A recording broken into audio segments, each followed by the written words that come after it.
साईं सदाईं करीम मथे सिंध सुकार, दोस्त मिठा दिलदार आलम सब आबाद करीम।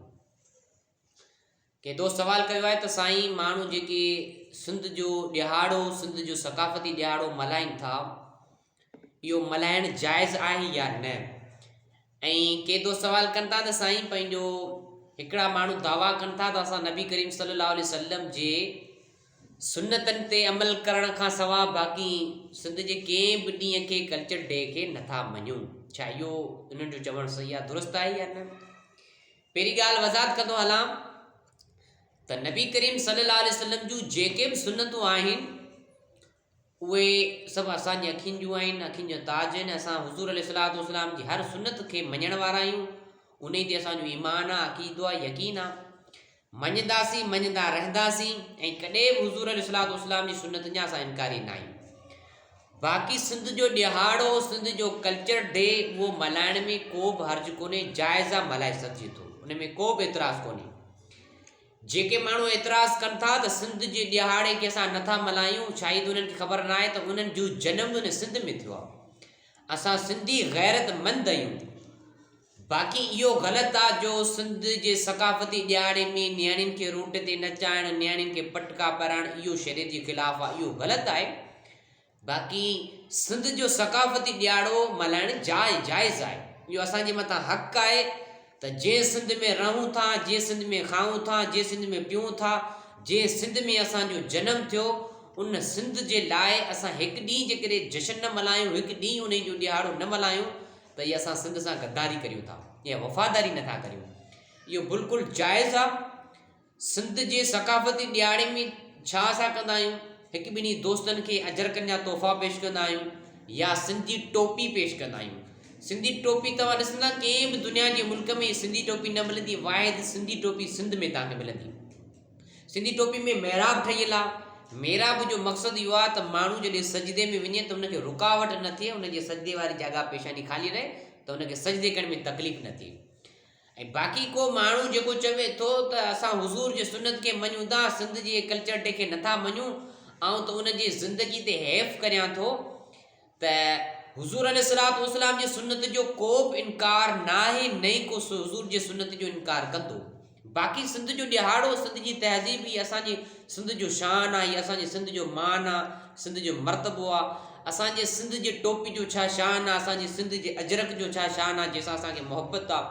कंहिं बि क़िस्म जो ख़ुशीअ जो ॾिहाड़ो या कंहिंजो हैप्पी बर्थडे थींदो आहे त असां उन्हनि जी ख़ुशी मल्हाईंदा आहियूं, उन खे ख़ुशी में अजरक जो तोहफ़ो पेश कंदा आहियूं। त सिंध जो ॾिहाड़ो मल्हाइण में को बि हर्ज कोन्हे, मल्हाए सघिजे थो, पर शरीयत जे ख़िलाफ़ु न हुजे। मतिलबु इहो त पंहिंजी नियाणियुनि जी इज़त जी हिफ़ाज़त करियूं, नियाणियुनि खे चो दीवार में महफ़ूज़ रखूं, नियाणियुनि खे रोड ते नचाइणु या उन्हनि खे पटका पाराइणु, इहो ग़लति आहे। बाक़ी सिंध जो ॾिहाड़ो मल्हाए सघिजे थो, कंहिं बि क़िस्म जो हुन में एतिराज़ु न करणु खपे। असांजे वॾनि सिंध जो ॾिहाड़ो मल्हायो, असां सिंध में रहियासीं, सिंध में आहियूं, सिंधी ज़बान, हालांकि हुज़ूर अलैहिस्सलातु वस्सलाम ख़ुदि सिंधी ज़बान में ॻाल्हायो, ओरिया इहे लफ़्ज़ हिकिड़ो सिंधी में ॻाल्हायूं। त असांजे सिंध में वॾनि अल्लाह जे वलियनि, कामिलनि वलियनि, बुज़ुर्गनि जनमु वरितो, त उन सिंध जो छा शान आहे। काफ़ी हिते कसीर तइदाद में असांजे सिंध में अदीब, शाइर थी गुज़रिया आहिनि, जेके वॾा असांजे सिंध जा शाइर आहिनि। त असांजे सिंध जो वॾो शान आहे। हिन सिंध जे ख़िलाफ़ु जेको ॻाल्हाईंदो, हज़रत मखमूद हाशिम ठटवी फरमाए थो त नफ़्स खे ॾोराबो ॾेई चवंदो, मुंहिंजा नफ़्स, जेकॾहिं तोखे गुनाहनि जो ख़्यालु करे त अहिड़ी का जाइ तलाश कर जिते तोखे ख़ुदा न ॾिसे, न त गुनाह ई न कर। अहिड़ी का जाइ कोन मिलंदी जेके ख़ुदा न ॾिसे। त हाणे उहे माण्हू जेके चवनि था त असां सिंध जे ॾिहाड़े खे नथा मञूं, ऐं उन्हनि खे ऐलान करे चवां थो त तोखे सिंध में रहण जो को बि हक़ ई न आहे, तूं के ॿिए मुल्क में रहो, छो सिंध में जेकॾहिं रहे थो त सिंध जो ॾिहाड़ो तोखे मल्हाइणो पवंदो। सिंध जो सकाफ़ती ॾिहाड़ो हर क़िस्म मल्हाइणो पवंदो, छो इहा असांजी सिंध महबत आहे। असां सिंधी गैरतमंद आहियूं। असां पंहिंजे सिंध जो ॾिहाड़ो बिल्कुलु पंहिंजे जशन सां, पंहिंजी ख़ुशी सां मल्हाईंदासीं। घरनि में, घिटियुनि में, रैलियुनि में असां हिकु ॿिन्ही दोस्तनि खे तोहफ़ा पेश कंदासीं।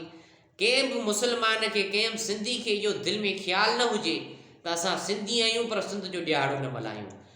असांजे अलाए के बद मज़हब ग़ैर मज़हब ॿियनि मुल्कनि जा माण्हू असांजे सिंध जी तहज़ीब सिंधी अजरक जे करे उहे पोस्टूं रखी सिंध जो ॾियारो मल्हाईंदा। ऐं असां मुस्लमान सिंध जे ख़िलाफ़ु पोस्टूं रखूं, असां ख़ाली सुन्नत हुज़ूर जे ते हलूं था, बाक़ी सिंध जा असांजो को बि कोन्हे तालुक़, सिंध सां लातालुकी आहे ऐं ड्रे मल्हाइणु सही कोन्हे।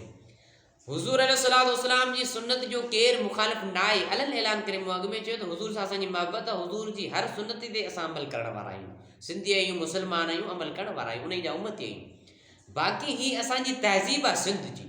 असां सिंधी असांजी सिंध में असांजी सिंध सां मोहबत रखूं था, जिते खाधोसीं पीतोसीं जनमु वरितोसीं सभु कुझु कयोसीं, त उन सिंध सां वफ़ादारी करणी आहे, उन सिंध जो असांजे मथां हक़ु आहे त इहो ॾींहुं मल्हायूं, जशन कयूं, हैप्पी कल्चर डे मल्हायूं। इन में को बि हर्ज कोन्हे, जाइज़ आहे, बिल्कुलु मल्हाए सघिजे थो।